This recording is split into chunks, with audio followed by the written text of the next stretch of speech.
బస్తీవాసులు కానీ గేటెడ్ కమ్యూనిటీలో ఉన్నటువంటి వాళ్ళు కానీ అన్ని వర్గాల ప్రజలకు కూడా దీన్ని విజయవంతం చేసి మోడీ గారికి ఒక కొత్త స్ఫూర్తినిచ్చినందుకు మీకు ధన్యవాదాలు తెలియజేస్తా ఉన్నాం. గతంలో కూడా సౌత్ ఇండియాలో ఎన్నికల ప్రచారంలో భాగంగా మోడీ గారు మొట్టమొదటి అడుగుపెట్టిన గడ్డ మల్కాయిరి గడ్డ. మీరంతా సాక్ష్యం. అప్పుడు మోడీ గారు కూడా ఊహించని పద్ధతిలో బిల్డింగ్ల మీద జనం నిలబడ్డ తీరు, జేజేలు పలికిన పద్ధతి మోడీ గారిని కదిలించి వేసింది. అనేక సభలలో వారు చెప్పుకున్నారు, క్యా తెలంగాణ హై, క్యా ప్రజా హై అని చెప్పి ఎట్లా చెప్పుకున్నారో దాన్ని తలపించే పద్ధతిలో, దాన్ని తలదన్నే పద్ధతిలో కూడా నిన్నటి సభ ఇంత ఎరటెరటో సక్సెస్ కావడం అనేది ఇలా చాలా గొప్పగా భావిస్తూ ఉన్నాం. దాన్ని బట్టి అర్థం కావాలి, రేపటి భవిష్యత్తు భారతీయ జనతా పార్టీది మాత్రమే అని చెప్పి మేము చాలాసార్లు చెప్పినాం. చాలామంది మీకు ఉన్న ఎమ్మెల్యేలు 8 సీట్లే కదా, మాకున్న పార్లమెంట్ 8 కదా అని మీరు చాలామంది అంటున్నారు. కానీ ఈ రాష్ట్ర చరిత్రలో గతంలో ఏపీగా ఉన్నప్పుడు కానీ ఇప్పుడు కానీ సొంతంగా అసెంబ్లీ ఎన్నికల్లో నిలబడ్డటువంటి భారతీయ జనతా పార్టీ 8 సీట్లు గెలిచింది. మేము ఏ పార్టీతో అలయన్స్తో 8 సీట్లు గెలవలే, సొంతంగా 8 సీట్లు గెలుచుకున్నాం. అనేక సీట్లలో మేము నెంబర్ 2 స్థానంలో ఉన్నాం. మీకు తెలుసు, కరీంనగర్ కావచ్చు, అది హుజరాబాద్ కావచ్చు, అది కోరుట్ల కావచ్చు, అనేక దిక్కుల మేము సెకండ్ స్థానంలో ఉన్నాం. మేము ఎలిమినగర్ కావచ్చు, అంటే దాదాపు ఒక 20-25 స్థానాలలో మేము సెకండ్ పొజిషన్లో ఉన్నాం. ఇవాళ వెంటనే వచ్చిన 5 నెలల కాలంలో 6 నెలల కాలంలో వచ్చిన పార్లమెంట్ ఎన్నికల్లో 35% ఓట్లు సాధించి హాఫ్ ఆఫ్ తెలంగాణ 17 పార్లమెంట్ సీట్లుంటే 8 పార్లమెంట్ సీట్లు గెలుచుకున్నటువంటి చరిత్ర తెలంగాణకు ఉన్నది. అందులో ముఖ్యంగా ఎన్నడూ కూడా గెలుచుకొని ఇవాళ మేము గతంలో సికింద్రాబాద్ గెలుచుకున్నాం, గతంలో కరీంనగర్ గెలుచుకున్న చరిత్ర ఉంది, గతంలో బీజేపీ గెలుచుకున్న చరిత్ర ఉంది, కానీ ఆదిలాబాద్ కూడా గెలుచుకున్న చరిత్ర ఉంది. ఎక్కడ ఎన్నడూ గెలవనటువంటి మల్కాయిరి కూడా 4 లక్షల మెజార్టీతో గెలిపించిన చరిత్ర మల్కాయిరికి ఉంది. నేను 2 సంవత్సరాలు తిరుగుతున్నా, నేను ఒక్కనాడు కూడా వదిలిపెట్టకుండా ఏదైనా బయట అవుట్ ఆఫ్ స్టేషన్ పోతే తప్ప, పార్లమెంట్ సమావేశాలు పోతే తప్ప, హైదరాబాద్లో ఉన్నామంటే పార్లమెంట్ ఉన్నట్లు లెక్కగా. మాది సెంట్రల్ లొకేటెడ్ కాబట్టి మేము చూస్తున్న వాళ్ళ అనుబంధం, వాళ్ళ ప్రేమ, వాళ్ళు సమస్యల కోసం వచ్చే తీరు చూస్తూ ఉంటే చాలా గొప్ప స్పందన ఉంది. అంటే ప్రజలు అక్కడే చేర్చుకున్నారు. ఎవ్వరు కూడా ఇలా కాంగ్రెస్ పార్టీ ఇక్కడ ప్రజాప్రతినిధులు లేరు. మీకు తెలుసు, ఒక ఎమ్మెల్యే ఇక్కడ కంటోన్మెంట్ ఉంటుంది తప్ప ఎక్కడ లేరు. బీఆర్ఎస్ పార్టీ వాళ్ళు ఇది మాది అధికార పార్టీ కాదు కాబట్టి మాకు పనిచేయరని చెప్పి వాళ్ళు వదిలిపెట్టిండ్రు. ఇవాళ అంతో ఇంతో ప్రజల మధ్యలో ఉండి ప్రజల సమస్యలు పట్టించుకొని పరిష్కరిస్తున్నటువంటి పార్టీగా భారతీయ జనతా పార్టీ ఉంది. ఇవాళ మేమున్నాం కాబట్టి ఈ ఒరవడిని, ఈ పరంపరని రాబోయే కాలంలో కూడా కొనసాగించే ప్రయత్నం చేస్తాం. మేము డివిజన్ల వారిగా మీటింగ్ పెట్టుకున్నా, నియోజకవర్గాల వారిగా మీటింగ్ పెట్టుకున్నా, మొన్న పార్లమెంట్ వారిగా మీటింగ్ పెట్టుకొని చేసుకున్నాం. మళ్ళీ ఒక 2-3 రోజులలో 2-3 రోజుల పరిధిలోనే తప్పకుండా మా పార్లమెంటు పరిధిలో ఉన్నటువంటి పార్లమెంటు స్థాయి నుంచి మొదలుపెట్టి బూత్ స్థాయి వరకు ఉన్నటువంటి క్రియాశీల నాయకుల, కార్యకర్తల యొక్క ఒక మంచి మీటింగ్ కూడా పెట్టుకొని మరోసారి ధన్యవాదాలు చెప్పేటువంటి ప్రోగ్రాం చేస్తాం. నేను ఒకటే ప్రజలకు, మల్కాయిరి ప్రజలతో పాటుగా తెలంగాణ ప్రజానికానికి వినమ్రంగా నేను విజ్ఞప్తి చేస్తున్నా. మోడీ గారు 2014 అధికారం చేపట్టిన తర్వాత ఒకటొకటిగా ఇలా కొట్టుకుంటూ దాదాపు 21-22 రాష్ట్రాలలో భారతీయ జనతా పార్టీ అధికారంకి వచ్చింది. సంకీర్ణ రాజకీయాలు అందులో 5 ఏళ్లకే ముఖం పొత్తే ఈ రోజులలో 3వసారి దేశ ప్రధానమంత్రిగా ఆయన ఎంత ప్రజల హృదయాలలో చోటు సంపాదించుకోవడం మనం చూస్తూ ఉన్నాం. కాబట్టి ఇలా ఒకసారి అధికారంకి వస్తే ప్రజల ప్రేమను శాశ్వతంగా పొందే పార్టీగా భారతీయ జనతా పార్టీ చరిత్రకెక్కింది. అది గుజరాత్ ఇలా 30 ఏళ్ళు అవుతుంది వరుసగా రావడం.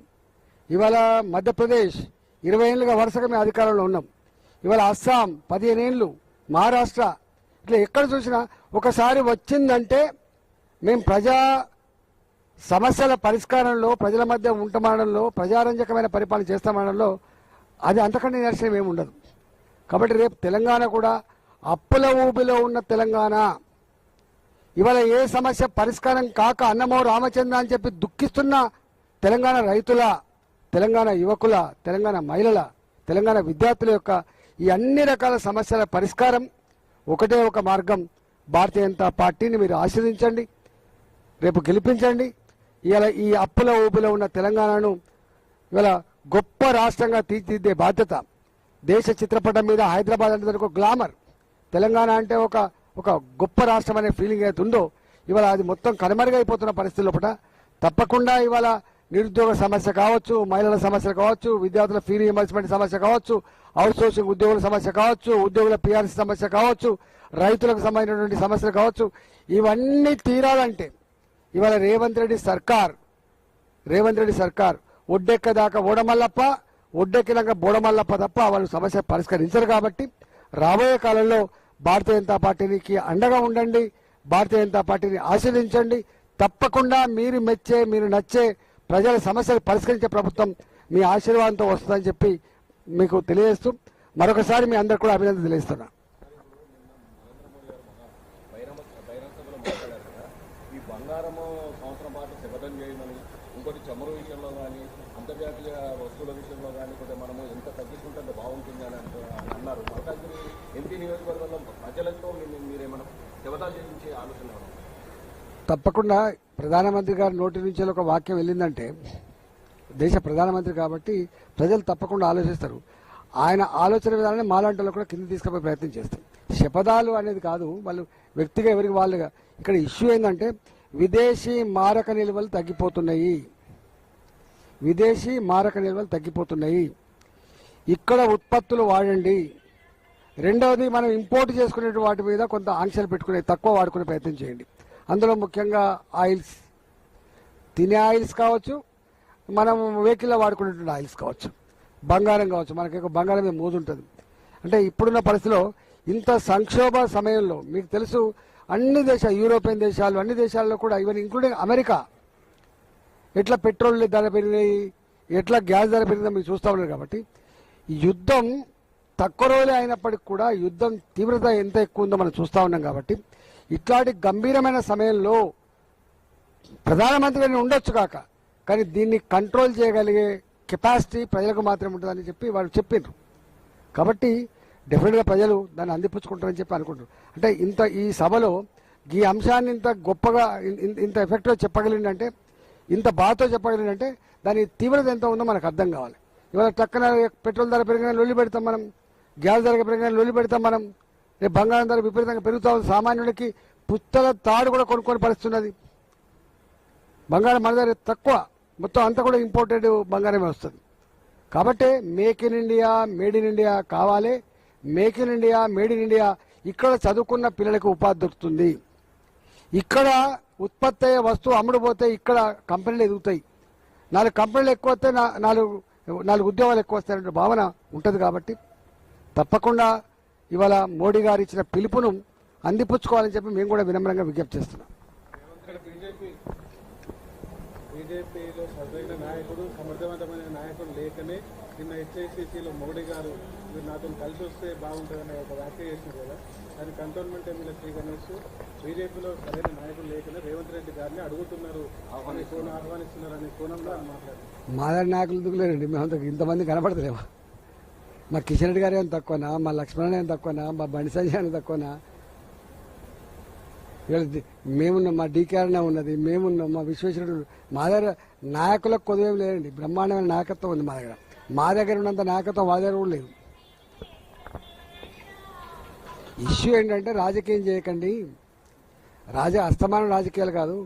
ఇప్పుడు మోడీ గారు వచ్చినప్పుడేమో బ్రహ్మాండంగా ఉపన్యాసం ఇస్తారు వీళ్ళు. 9,000 కోట్లు, 9,500 కోట్లు, మీ ఆశీర్వాదం కావాలి. నేను మీకు గుర్తు చేస్తున్నాను, సేమ్ ఉపన్యాసం కేసీఆర్ కూడా ఒకసారి ఇచ్చిండు. గజ్వేల్ నియోజకవర్గంలో ఉన్నటువంటి జొండబండ ఏదో కోమడి బండ దగ్గర ఇచ్చిండు.